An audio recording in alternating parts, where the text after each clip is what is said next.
Hello, and thank you for joining us again for another episode of Ladies Leadership Coalition podcast.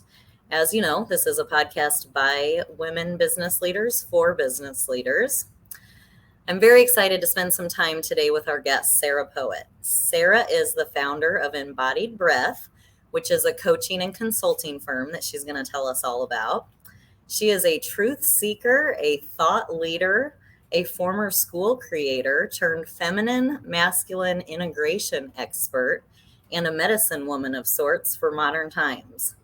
It is Sarah's mission to serve the true evolution of human consciousness, to integrate the feminine and masculine on all levels, and to bridge us collectively from separation to connection.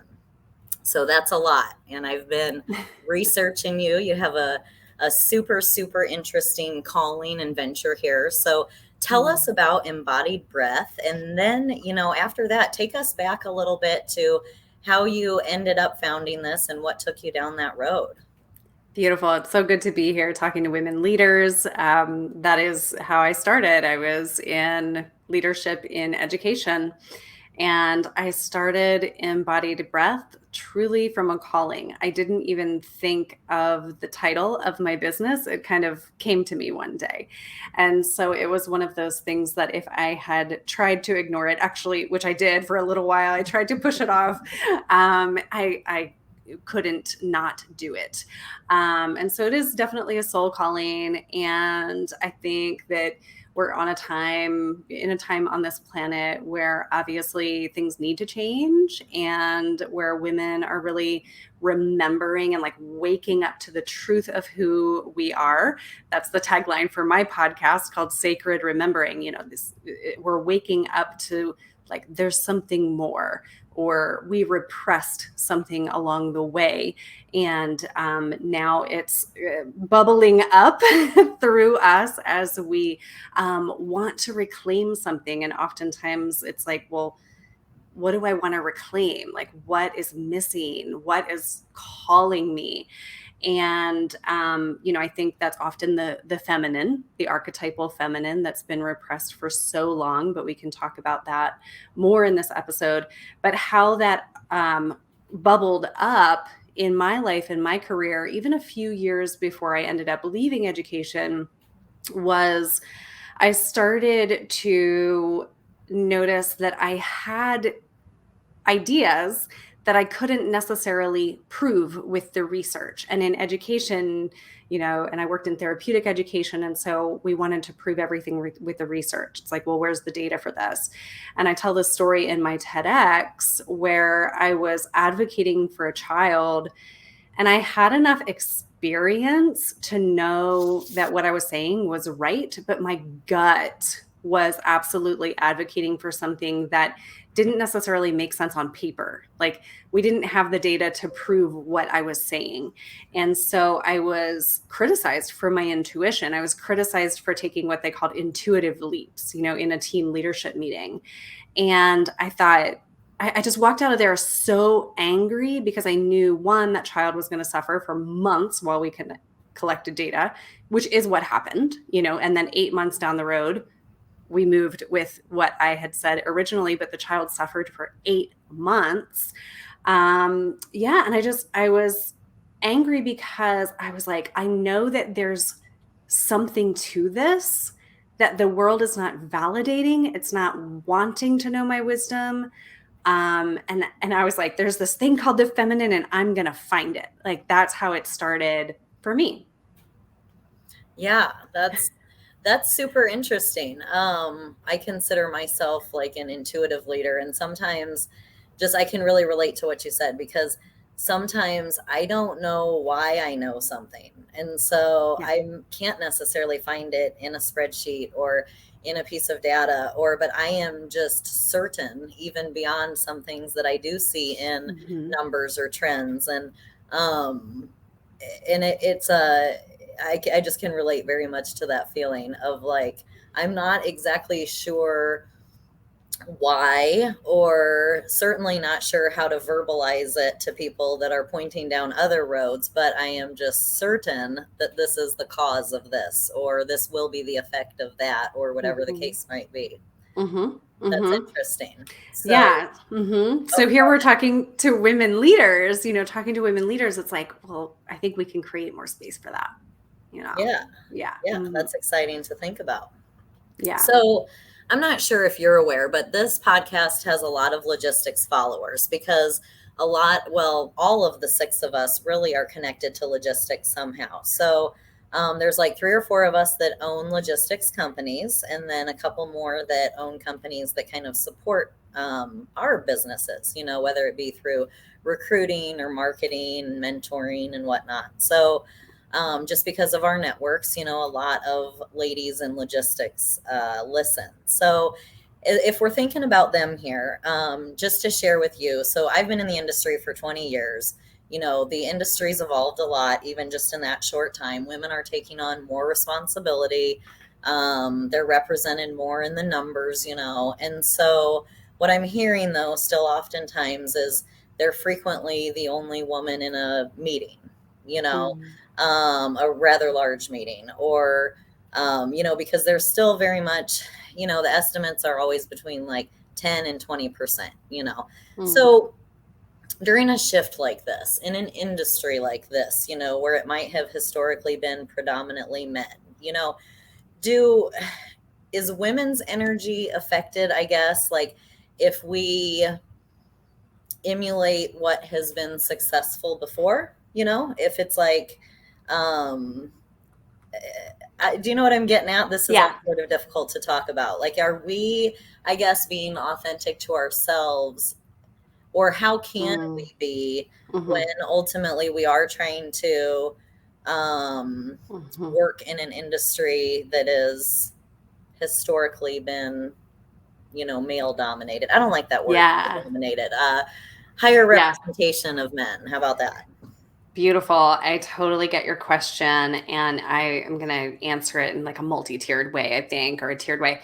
First of all, thank you to the women who are like going first right now, right? So I just like to take a moment to be aware and gracious with ourselves that like we've chosen a path that's almost we're like going first, or we're paving the way for other women later, right? Or paving the way for our daughters. And so it really just brings a lot of peace and solace to my own heart to think like, okay, we're doing hard things and we're the change makers, right? So maybe it's not perfect right now, and thank you for going first. Or thank you for doing this at this point in time. So if you're the only woman in the room, it's an uphill climb still. We're changing paradigms. We're changing really big ways that it has been for a long time.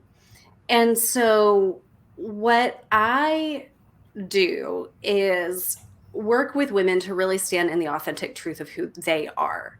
So it's like if we look at the whole room full of men and we wonder, where do I fit into this?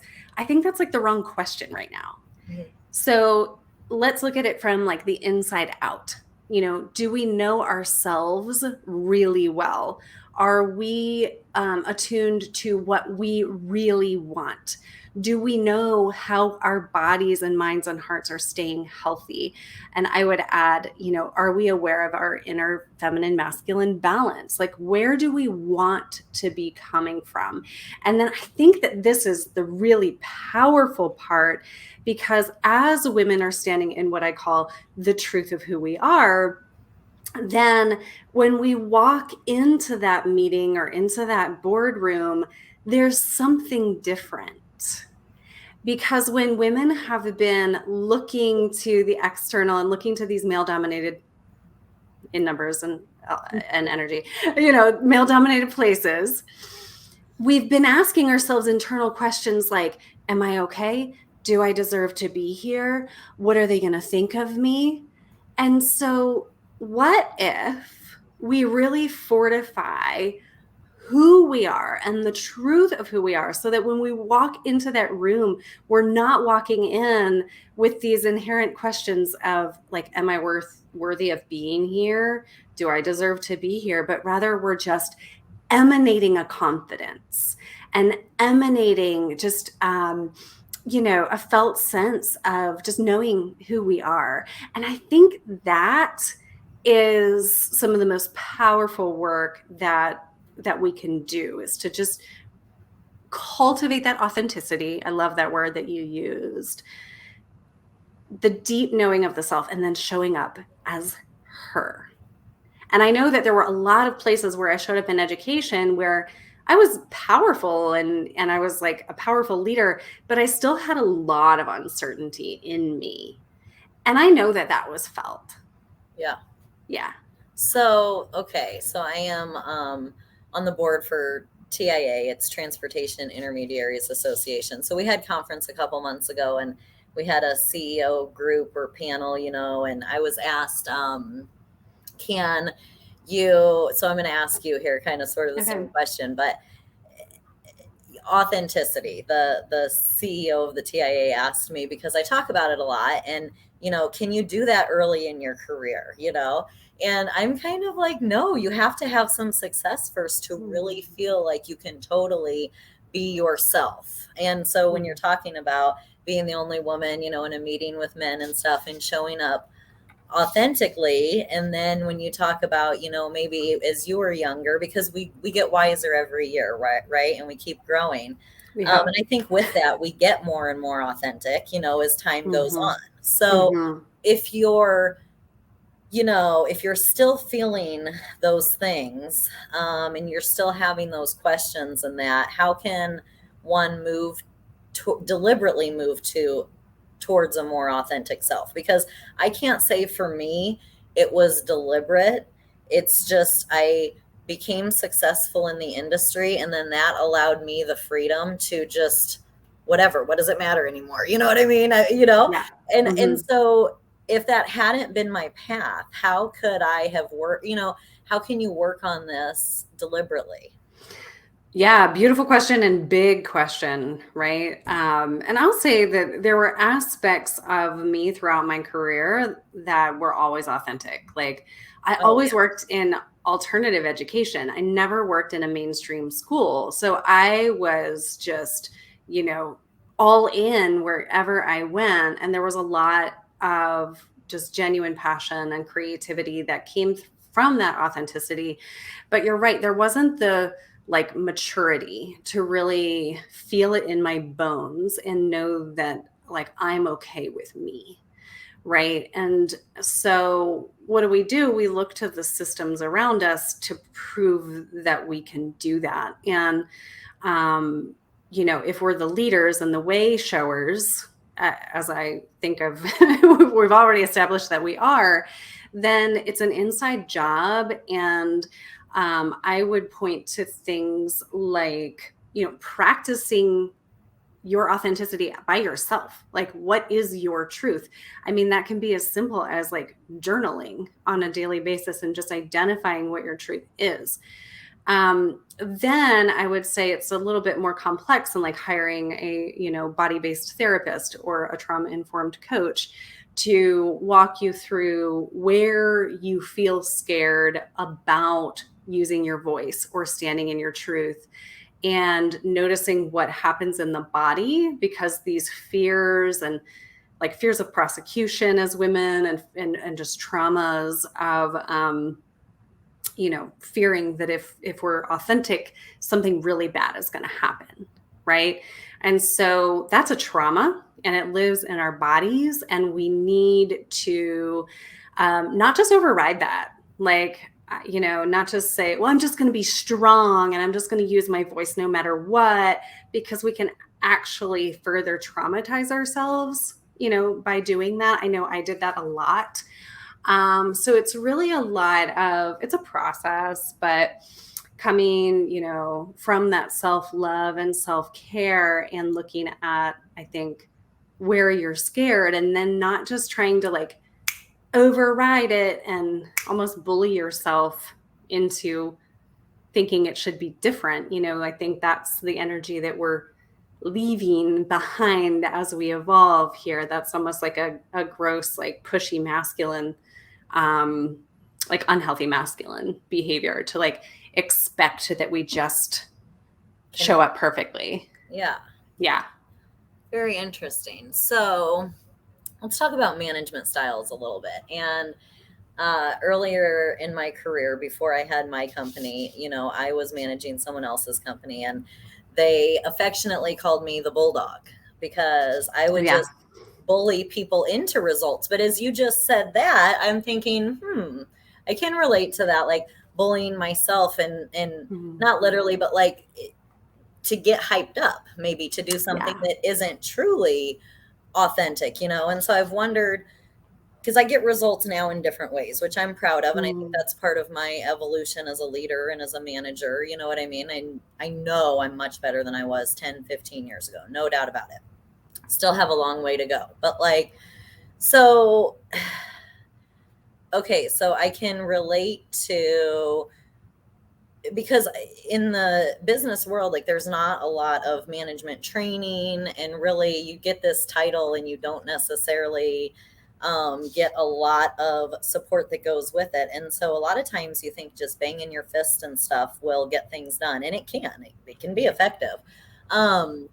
So how does someone know, I guess, how does I wouldn't say that 15 years ago I would have known that wasn't me or my style. Does that make sense? It's only in retrospect that I see that. So how does one know that they are bringing, I guess, their correct energies, whether they be masculine or feminine? Because both males and females have a combination of both energies, right? So absolutely. How do they know that they're bringing the right energies to their position, to their efforts, especially as it relates to like managing other people? Because it's definitely one of the most challenging things we all do.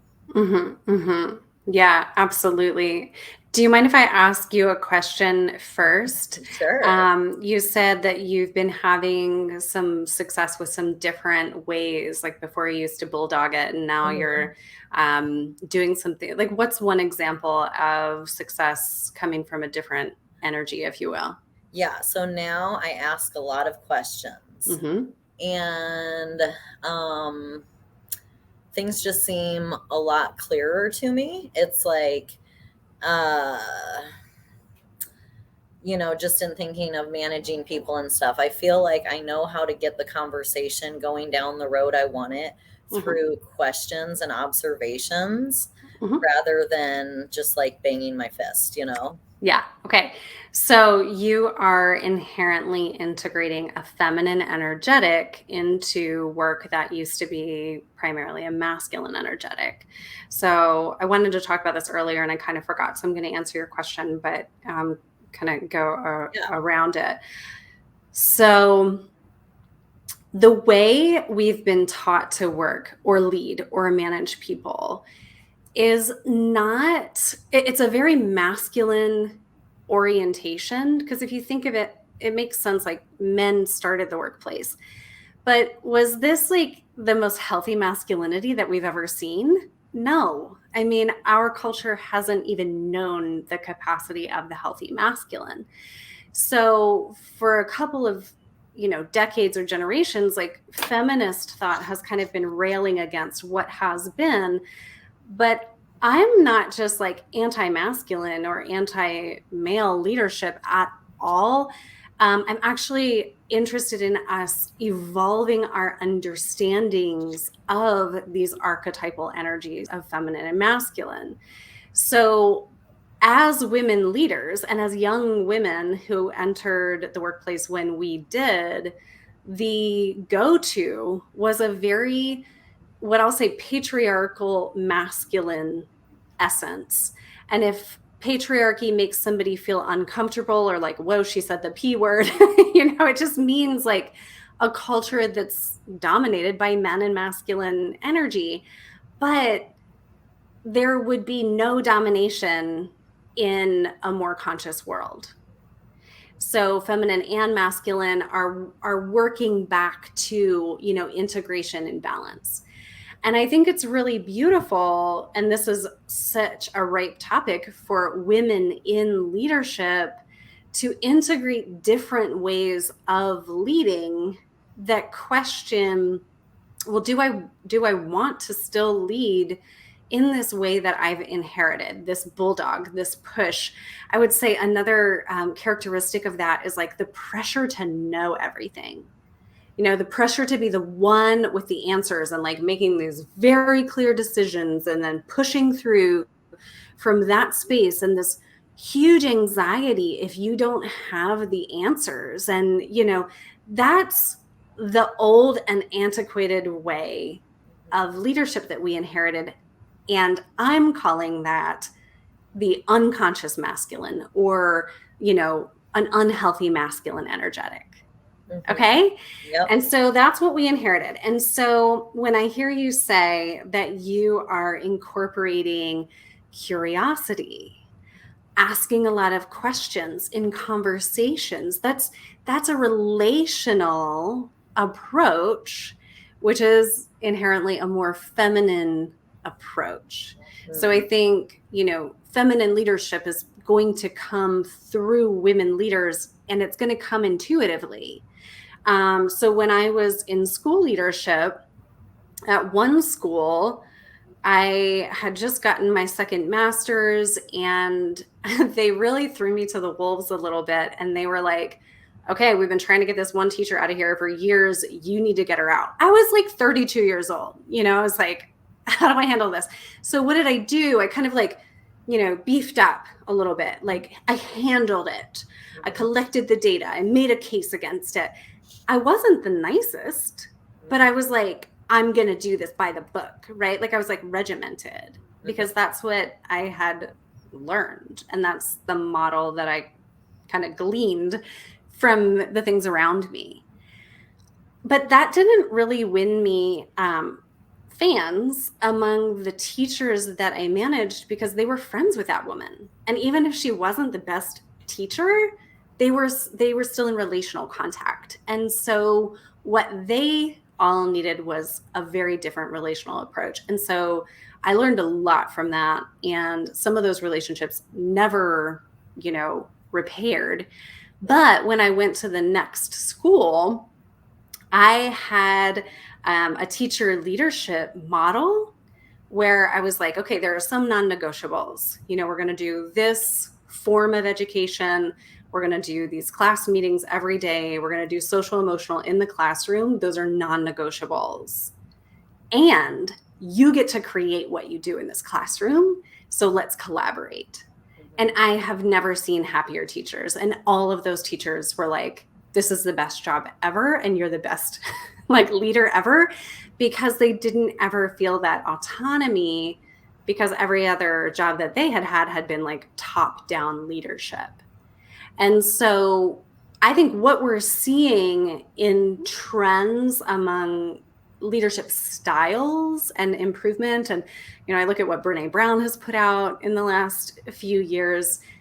I would love to rewrite Brene Brown's Dare to Lead book through the lens of feminine masculine, because the innovations in leadership are the feminine archetype coming back into the workplace. So now, real quick, I don't want to interrupt you, but I'm done. Renee talks a lot about vulnerability, right? Uh-huh. So when you say the feminine coming back in, that's not just through the women being more authentic to themselves. That's through the healthy masculine also, right? Because the healthy masculine is vulnerable, isn't he? Yeah. So we all have these archetypes inside of us. And I think for men in our culture, for leaders in our culture, but for men in our culture, it hasn't been safe to be vulnerable, because there was a really big pressure to have it all together, to know the answers, to lead the crowd, etc. And so we haven't set men up in our culture to really be able to touch these places within themselves well. I think that takes a lot of work on the part of each man and each, male leader. I worked for like a really well-intending male leader, but it was like he wanted to do things so right and he wanted to care for everyone, but he still treated women differently. And he wasn't really willing to look at the hard things when they came up, so it was like he was walled up. But this happens, to all of us when we are in this pressure of like, I have to have the answers. Mm-hmm. And so I would say that that's like shadow masculinity, or what people call toxic masculinity, but that exists within you and me too. Because like, if I push myself to, my own like limits, which masculine work energy will do in a woman. Like, this is why we have so many women with adrenal fatigue and things like that. Like, we push and our bodies aren't meant for that. It's not balanced. And so, I think we can start out that way. To your point from earlier, like we can start out that way and like push and kick ass and climb ladders. And then I had adrenal fatigue by 32. Like, that's pretty young for like severe, burnout. And so we're experiencing more and more burnout. And so the vulnerability, to circle back to that, is yes, like, not having it all together. I don't know that that's a feminine archetypal aspect, but things like, open like problem solving, like you put a problem on the table and you bring it to a group of 5 people and you say, okay, you're the teachers, or you're the people in this area of the organization, like you're experiencing this every day. What are some solutions that you see? And then, so that's collaborative. That's looking at the community. That's looking out for the well-being of the people, the relational pieces. Those are aspects of feminine leadership. Yeah. And yeah, you're right. You don't have to be female to do that. And I think that I'm just imagining that male leaders might feel a little relief to not have to have all the answers anymore. So I am part of a CEO board. We meet once a month together. It's a group of like 8 to 10 of us. I'm the only, woman in the group. Our chair is a woman as well. But they are like, I can see it. I know, because that's our safe place to get together and work on each other's problems without going to our own companies and saying we don't have all the answers. We get together and work on them first. And I get a very firsthand glimpse of that every month, that they are relieved with the ability to be vulnerable, the new kind of modern acceptance of that, kind of from them in their roles. And yeah, you can't blame them one bit, because nobody is meant to have all the answers. Right. That would be ridiculous. Right. And, when I'm looking at consulting with organizations, I don't have to come in with like, let's talk about feminine masculine. Because if I asked any male CEO if he wants to integrate a feminine archetype in his leadership, he'd probably be like, what? Right? That's not in the budget, Sarah. That's not it. But we can talk about authenticity at the leadership level. We can talk about shared decision making. We can talk about these different aspects of leadership. And then maybe I mention that they're feminine and masculine, or maybe I never do. Right. Because that's not as important. But what was helpful to me, and I'm just wired this way, is to actually look at these archetypes, because not that the focus is on one or the other, but the focus is actually on integration. Right. And so when we see these and can look at how we're out of balance, even in our own self, in our own energy, and how we use our energy throughout the day. And I have a planner system called Structure and Flow that's best suited for women. I mean, I made it for women, but anybody could use it. And we're looking at where we use masculine and feminine energy throughout the day for greater balance, for greater wholeness. And so that's where it starts. Yeah. That's where it starts. And then it can be just a way of understanding. So like some people, if they're still listening at 29 minutes into this, there's something about feminine masculine that's like, oh, that's interesting, and so like you saw my TEDx and you were like, oh, there's something there that sparks, right? But the message isn't going to be for everyone, but like I'm finding that a lot of people are ready for this conversation. And then feminine and masculine becomes a map. It becomes like a conceptual understanding of like, oh yeah, I totally denied those parts of myself. And I want to integrate them because that feels like freedom. Yeah. Yeah. I would agree with you that, some people are ready to have the conversation, but even when it's like the people who aren't, like you said, the entire business community is ready to talk about authenticity, vulnerability, bringing our best energy to the workplace, that we will perform the best for the company when we're at our best. So it's like, I think you have a terrific message, whether people know that they need to hear it or not, because that it's all the same, right? And that's why I start throughout my entire TEDx, that's why I'm telling my story, because it's an archetypal story. It's like a story that when you hear it, you're like, oh, I can see myself in that, as the like female leader that was like drained and laying on the office floor. You're like, oh yeah, I've been there, Right. and like, oh, this is how I got there. And this is what I was trying to prove. And so then we walk back to the truth of who we are, and the world is better off for it. That's great. Well, I love your message. This was so fun. Thank you so much for being with us today. So real quick before we break, tell people where they can track you down to talk more. Yeah, sarahpoet.com, and you just book a consultation. But I have different web pages, specifically for like women who are listening who want to do one-on-one coaching and just work on that authenticity piece and really have that solid. I love doing that. So that's, applicable, possible. And then speaking, for groups of women who want to have these conversations.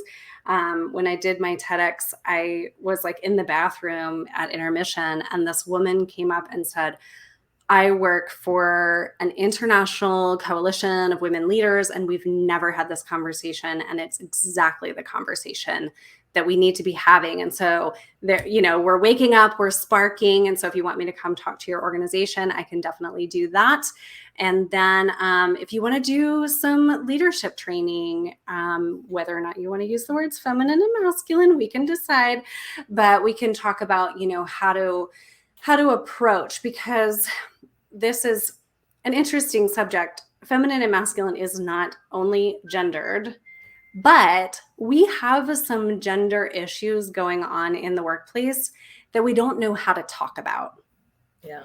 And I love being the person to come in and talk about it differently, because there are these like silent traumas or silent inhibitions about like, well, how do I act around this woman, or how do I, and so it's like, I really believe that I can talk about this in a way that's really a relief of like taking the pressure off that gender conversation.